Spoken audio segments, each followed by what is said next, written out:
Hello दोस्तों, exam insider के इस यूट्यूब चैनल पर मैं आप सबका एक बार फिर से स्वागत करती हूँ।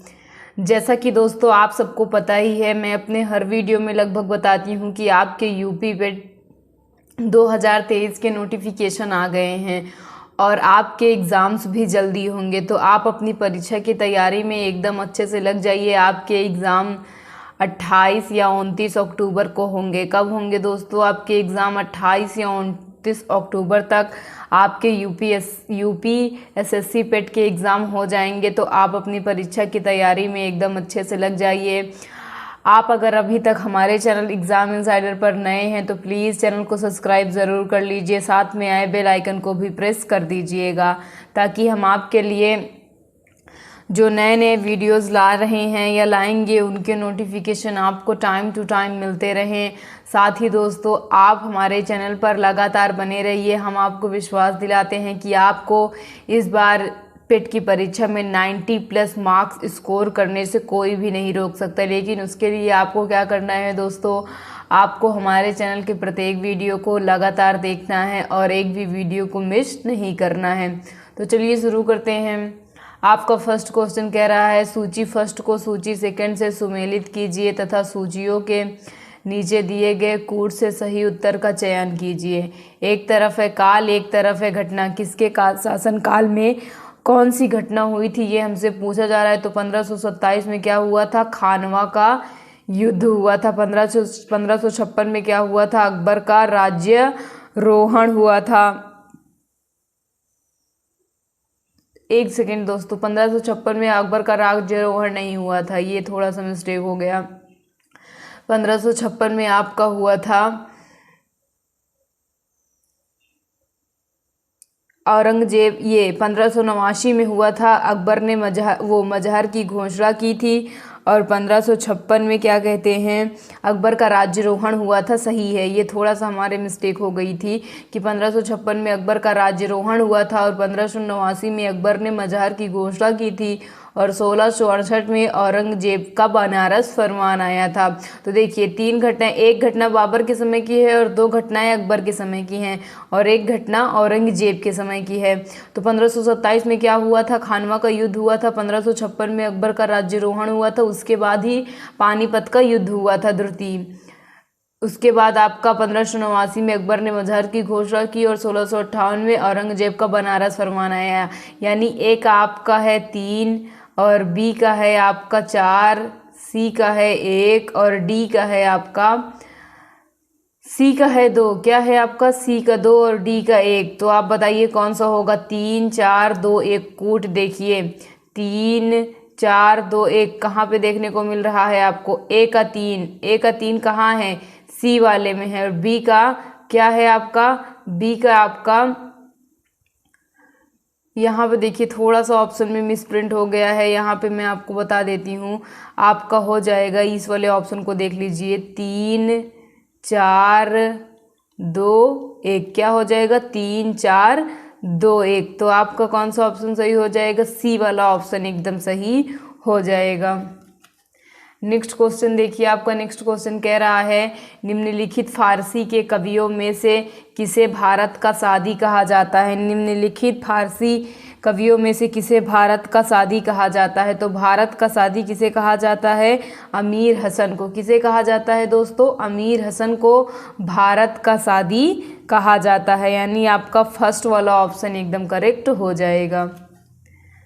अगला क्वेश्चन देखिए, आपका अगला क्वेश्चन कह रहा है, निम्नलिखित में से कौन सा त्रिकोणात्मक संघर्ष का हिस्सा नहीं था? निम्नलिखित में कौन त्रिकोणात्मक संघर्ष का हिस्सा नहीं था? प्रतिहार ऑब्लिक गुर्जर, पाल, राष्ट्रकूट, चोल। तो एक त्रिकोणात्मक संघर्ष हुआ था। तो हमसे पूछा जा रहा है कि कौन इसके संघर्ष में भाग नहीं लिया था? तो इसके संघर्ष में पाल शामिल थे और प्रतिहार शामिल थे, राष्ट्रकूट शामिल थे, बट चोल शामिल नहीं थे। यानी कि त्रिकोणात्मक संघर्ष में पाल, राष्ट्रकूट, प्रतिहार थे बट चोल नहीं थे। अगला क्वेश्चन आपका कह रहा है कि सिमुक निम्न वंशों में से किसका संस्थापक था? सिमुक निम्न वंशों में से किसका संस्थापक था? चेर, चोल, पांड्य, सातवाहन। तो आपको बताना है कि इनमें से सिमुक किसका संस्थापक था। तो सिमुक आपका सातवाहन वंश का संस्थापक था। किसका संस्थापक था सिमुक? सातवाहन वंश का संस्थापक था। आपका अगला क्वेश्चन कह रहा है 16 महाजनपदों का उल्लेख है। 16 महाजनपदों का उल्लेख है महाभारत में, रामायण में, अंगुत्तर निकाय में, ललित विस्तार में। तो 16 महाजनपदों का उल्लेख दोस्तों कहाँ पे है? अंगुत्तर निकाय में। ये बौद्ध ग्रंथ है। क्या है? बौद्ध ग्रंथ है और इसी में 16 महाजनपदों का क्या है? उल्लेख है। ये एक बौद्ध ग्रंथ है। अगला क्वेश्चन देखिए, आपका अगला क्वेश्चन कह रहा है भारत में अप्रत्यक्ष निर्वाचन की प्रथा किस वर्ष में प्रारंभ की गई। भारत में अप्रत्यक्ष निर्वाचन की प्रथा किस वर्ष में प्रारंभ की गई? 1861 में, 1892 में, 1909 में, 1919 में। तो हमसे पूछा जा रहा है कि भारत में अप्रत्यक्ष निर्वाचन की प्रथा किस वर्ष आरंभ की गई। तो आपके 1892 में। कब शुरू हुआ था अप्रत्यक्ष निर्वाचन की प्रथा? आपका 1892 में शुरू हो गया था। नेक्स्ट क्वेश्चन आपका कह रहा है कि आजाद हिंद फौज का प्रथम सेनापति था। आजाद हिंद फौज का प्रथम सेनापति था मोहन सिंह, प्रीतम सिंह, सुभाष चंद्र बोस, शाहनवाज खान। तो हमसे पूछा जा रहा है कि आजाद हिंद फौज का प्रथम सेनापति कौन था? मोहन सिंह। कौन थे आजाद हिंद फौज के प्रथम सेनापति? आपके मोहन सिंह थे। यानी आपका फर्स्ट वाला ऑप्शन एकदम सही हो जाएगा। आपका अगला क्वेश्चन कह रहा है दोस्तों दिसंबर 1919 के लाहौर कांग्रेस के अधिवेशन ने जोर दिया। दिसंबर 1929 में कांग्रेस का लाहौर अधिवेशन हुआ था। उसने किस पे जोर दिया? होम रूल पर, पूर्ण स्वराज्य पर, औपनिवेशिक स्वशासन पर, प्रशासन में भारतीयों की भागीदारी पर। तो यहाँ पे आपका सही ऑप्शन हो जाएगा पूर्ण स्वराज्य पर। किस पे जोर दिया गया था 1929 के कांग्रेस अधिवेशन में? पूर्ण स्वराज्य पर जोर दिया गया था। नेक्स्ट क्वेश्चन आपका कह रहा है कि वर्ष 1928 में हिंदुस्तान सोशलिस्ट रिपब्लिकन एसोसिएशन की स्थापना कहाँ हुई। वर्ष 1928 में हिंदुस्तान सोशलिस्ट रिपब्लिकन एसोसिएशन की स्थापना कहाँ हुई। कानपुर, दिल्ली, इलाहाबाद, लाहौर। तो इसकी स्थापना हुई थी कानपुर में। कहाँ पे हुई थी? कानपुर में। यानी आपका कौन सा ऑप्शन सही हो जाएगा? देखिए थोड़ा सा, हिंदुस्तान सोशलिस्ट रिपब्लिकन की स्थापना कहाँ पे हुई थी? दिल्ली में हुई थी। कहाँ पे हुई थी? हिंदुस्तान सोशलिस्ट रिपब्लिकन की स्थापना दिल्ली में हुई थी। लेकिन हिंदुस्तान रिपब्लिक एसोसिएशन की स्थापना, हिंदुस्तान रिपब्लिक एसोसिएशन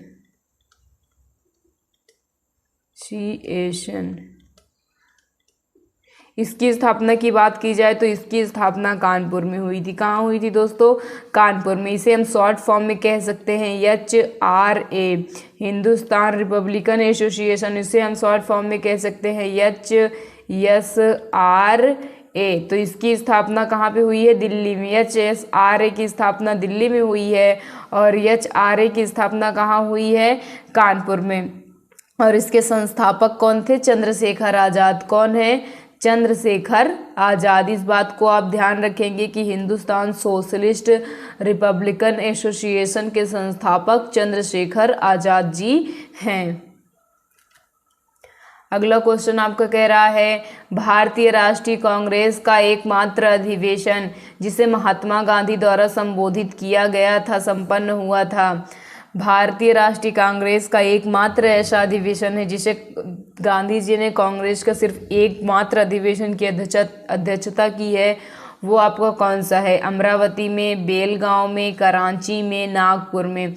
तो गांधी जी ने जो बेलगांव में अधिवेशन हुआ था कांग्रेस के, उसकी अध्यक्षता की थी। तो बेलगांव अधिवेशन कब हुआ था? 1924 में हुआ था दोस्तों। कब हुआ था? 1924 में हुए बेलगांव अधिवेशन की अध्यक्षता महात्मा गांधी जी ने की थी। आपका नेक्स्ट क्वेश्चन कह रहा है आंग्ल अमेरिकन संस्कृति परिमंडल में सम्मिलित नहीं है। आंग्ल अमेरिकन संस्कृति में संस्कृति परिमंडल में सम्मिलित नहीं है?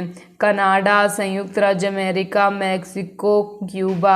आंग्ल अमेरिकन मतलब अंग्रेज और अमेरिका की संस्कृति के परिमंडल में कौन कौन सम्मिलित नहीं है? तो आपका सही ऑप्शन हो जाएगा 3 और 4, यानी मैक्सिको और क्यूबा अमेरिकन और आंग्ल संस्कृति के परिमंडल में सम्मिलित नहीं है, मैक्सिको और क्यूबा।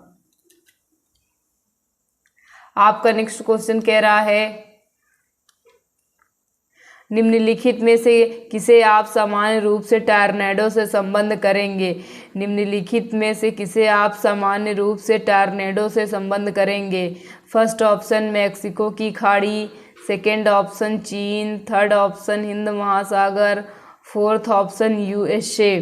तो आपका सही ऑप्शन क्या हो जाएगा? आपका सही ऑप्शन हो जाएगा ये जो टॉर्नेडो आता है वो कहाँ पे आता है?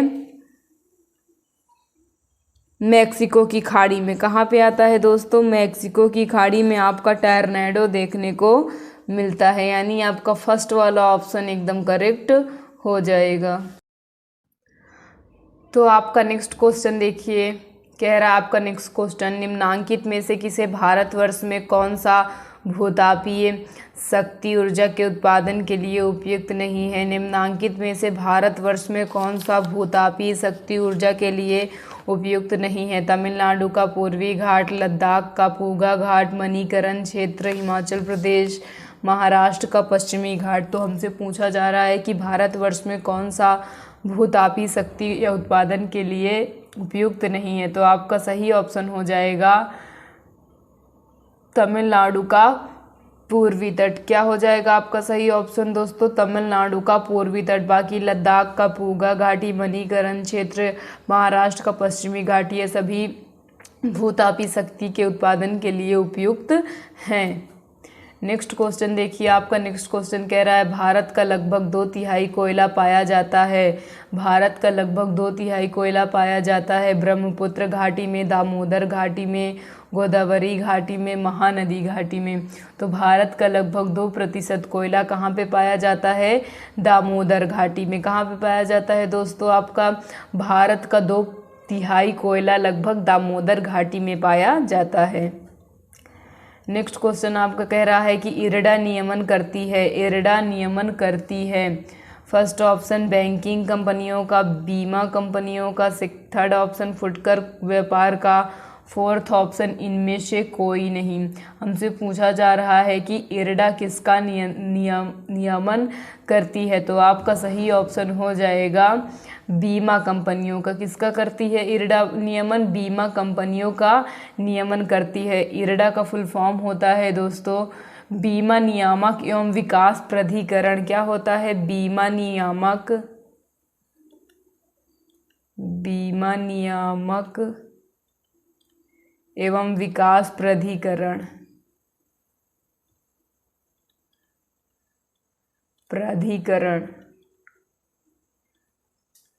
अगर इंग्लिश में देखें तो इसका हो जाएगा insurance regulatory and development association. आपका यहाँ पे इसका ये फुल फॉर्म हो जाएगा।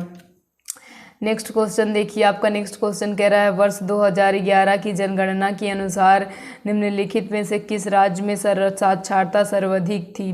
वर्ष 2011 की जनगणना के अनुसार निम्नलिखित में से किस राज्य में साक्षरता सर्वाधिक थी? मणिपुर, पंजाब, असम, मध्य प्रदेश। तो हमसे पूछा रहा है कि 2011 की जनगणना के अनुसार किस राज्य में साक्षरता सबसे क्या थी? सर्वाधिक थी। तो आपका सही ऑप्शन क्या हो जाएगा? मणिपुर। क्या हो जाएगा दोस्तों? मणिपुर में साक्षरता आपकी सर्वाधिक थी। नेक्स्ट क्वेश्चन देखिए, सूची फर्स्ट को सूची सेकंड से सुमेलित कीजिए तथा सही उत्तर का चयन सूचियों के नीचे दिए गए कूट के सहायता से कीजिए। तो हमें यहाँ पे क्या करना है दोस्तों? मिलान करना है। एक तरफ योजना दी गई है, एक तरफ उसके स्टार्टिंग का वर्ष दिया गया है। तो कृषि श्रमिक सामाजिक सुरक्षा योजना शुरू हुई थी 2001 में। कब शुरू हुई थी? 2001 में। और स्वर जयंती ग्राम स्वराज्य योजना कब शुरू हुई थी? स्वरोजगार योजना आपका शुरू हुई थी 1999 में। कब शुरू हुई थी? 1999 में। रोजगार गारंटी योजना आपकी शुरू हुई थी 1993 में। कब शुरू हुई थी दोस्तों? आपका 1993 में। प्रधानमंत्री ग्रामोदय योजना कब शुरू हुई थी? सन 2000 में। कब शुरू हुई थी? सन 2000 में। तो देखिए आपका कौन सा ऑप्शन सही हो जाएगा। यहाँ पे आपका देखिए ए का क्या है? ए का है आपका 4। क्या है? ए का है 4, तो ए का 4 यहाँ पे है। और बी का क्या है आपका? ये आपका 3 होना चाहिए था। क्या होना चाहिए था दोस्तों? 3 होना चाहिए था। थोड़ी सी मिस्टेक हो गई है, इसको आप समझ लीजिएगा। तो बी का हो गया 3 और सी का क्या हो जाएगा 2 और डी का हो जाएगा 1। क्या हो जाएगा? 1। यहाँ पे 2 ना होकर क्या होना चाहिए था? 1 और यहाँ पे आपका 3, तो हो जाता 4 3 2 1, यानी आपका सी वाला ऑप्शन एकदम करेक्ट हो गया। नेक्स्ट क्वेश्चन देखिए, आपका नेक्स्ट क्वेश्चन कह रहा है निम्न में से कौन सा युग्म सुमेलित नहीं है? निम्न में से कौन सा युग्म सुमेलित नहीं है? तेल शोधनशाला मथुरा, उर्वरक संयंत्र लखनऊ, कालीन उद्योग भदोही, एल्युमिनियम उत्पादक सोनभद्र। तो हमसे पूछा जा रहा है कि कौन सा यहाँ पे सुमेलित नहीं है, तो आपका सही ऑप्शन हो जाएगा बी। कौन सा हो जाएगा? बी वाला ऑप्शन आपका एकदम सही हो जाएगा। ये आपका सुमेलित नहीं है। उर्वरक संयंत्र लखनऊ में ना होकर कहाँ पे है? गोरखपुर में। बाकी आपके सभी ऑप्शंस जो हमें दिए गए हैं वो सभी ऑप्शन आपके सही हैं।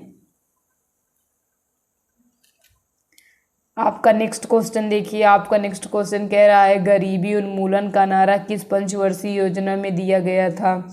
गरीबी उन्मूलन का नारा किस पंचवर्षीय योजना में दिया गया था? द्वितीय पंचवर्षीय योजना में, चतुर्थ पंचवर्षीय योजना में, पंचम पंचवर्षीय योजना में, छठी पंचवर्षीय योजना में। तो आपका सही ऑप्शन हो जाएगा पंचम पंचवर्षीय योजना में आपका गरीबी उन्मूलन का नारा दिया गया था।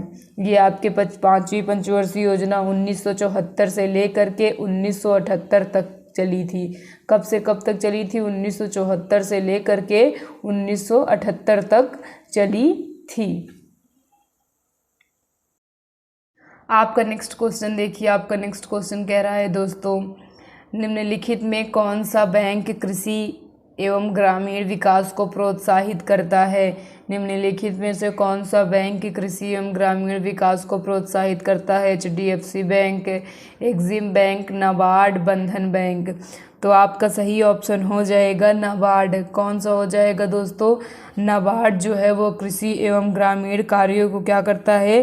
प्रोत्साहित करता है। नाबार्ड की स्थापना आपका 2 जुलाई 1982 को हुई थी। कब हुई थी दोस्तों? 2 जुलाई 1982 को आपकी नाबार्ड की स्थापना हुई थी। इसका मुख्यालय आपका मुंबई में है। कहाँ पे है दोस्तों? इसका मुख्यालय मुंबई में है। आपका नेक्स्ट क्वेश्चन कह रहा है निम्नलिखित में से संविधान का कौन सा भाग नगर पालिकाओं से संबंधित है? निम्नलिखित में से कौन सा संविधान का भाग है जो नगर पालिका से संबंधित है? भाग 6, भाग 7, भाग 8, भाग 9।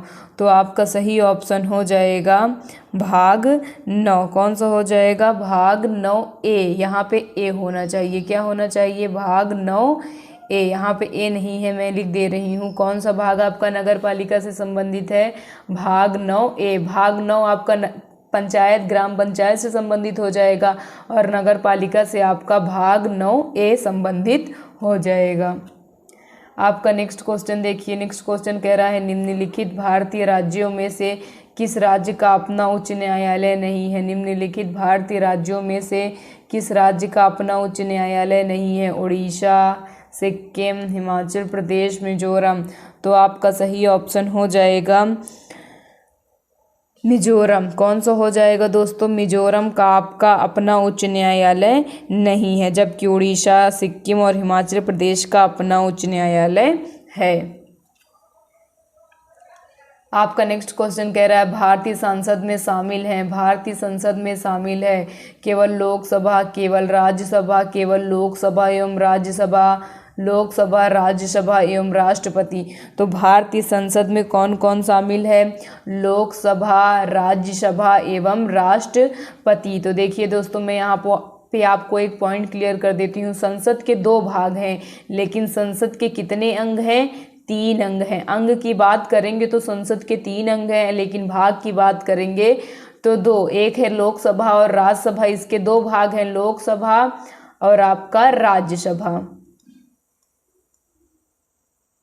राज्यसभा, लेकिन अंग की बात करेंगे तो लोकसभा प्लस राज्यसभा प्लस राष्ट्रपति, ये इसके क्या हो जाएंगे, अंग हो जाएंगे, यानी आपका डी वाला ऑप्शन एकदम करेक्ट हो जाएगा।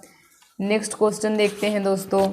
आपका नेक्स्ट क्वेश्चन कह रहा है निम्नलिखित में से किसकी संस्कृति पर भारतीय संविधान में मूल कर्तव्य शामिल किया गया। निम्नलिखित में से किसकी संस्कृति पर भारतीय संविधान में मूल कर्तव्य को शामिल किया गया। बलवंत राय मेहता समिति, अयंगर समिति, स्वर्ण सिंह समिति, ठक्कर समिति। तो आपका सही ऑप्शन हो जाएगा स्वर्ण सिंह समिति। मौलिक कर्तव्य को सरदार स्वर्ण सिंह समिति की सिफारिश पर 42वें संविधान संशोधन किसके द्वारा, 42वें कॉन्स्टिट्यूशनल अमेंडमेंट 1976 के द्वारा इसे संविधान में शामिल किया गया। आपके मूल कर्तव्य का वर्णन भाग किसमें है, भाग 4 का में है, और इसका अनुच्छेद की बात करें तो 51 का क्या है आपका अनुच्छेद है आपका 51 का, और भाग क्या है 4A। तो आपका क्या हो जाएगा सही ऑप्शन स्वर्ण सिंह समिति हो जाएगा। नेक्स्ट क्वेश्चन देखिए, आपका नेक्स्ट क्वेश्चन कह रहा है भारतीय संविधान की निम्नलिखित में से कौन सी अनुसूची राज्यसभा में स्थानों के आवंटन से संबंधित है। भारतीय संविधान की निम्नलिखित में से कौन सी अनुसूची राज्यसभा में स्थानों के आवंटन से संबंधित है। तीसरी अनुसूची, चौथी अनुसूची, पांचवी अनुसूची, छठी अनुसूची। तो आपका सही ऑप्शन हो जाएगा यहाँ पे छठी अनुसूची। कौन सा हो जाएगा, छठी अनुसूची में राज्य और केंद्रों के मध्य सीटों के बंटवारे से संबंधित प्रावधान दिए गए हैं, यानी आपका एक सेकंड दोस्तों, छठी नहीं, आपका सही ऑप्शन हो जाएगा चौथी अनुसूची। क्या हो जाएगा चौथी, जरा मैंने ध्यान नहीं दिया, कोई बात नहीं, आपका सही ऑप्शन हो जाएगा चौथी अनुसूची में ही आपके राज्यसभा में सीटों के आवंटन के बारे में बात की गई है, जो केंद्र और राज्य के मध्य सीटें वितरित होंगी।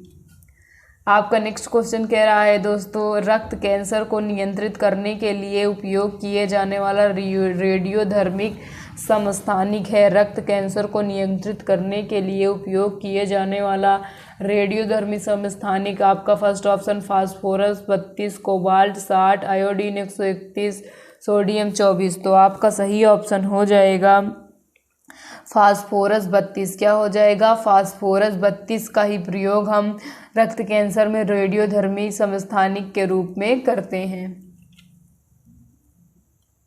नेक्स्ट क्वेश्चन, मानव शरीर में इंसुलिन उत्पादक अंग है। मानव शरीर में इंसुलिन उत्पादक अंग है यकृत, वृक्क, पीलिया, अग्नाशय। तो आपका सही ऑप्शन हो जाएगा अग्नाशय। क्या हो जाएगा दोस्तों, अग्नाशय से ही इंसुलिन का उत्पादन होता है।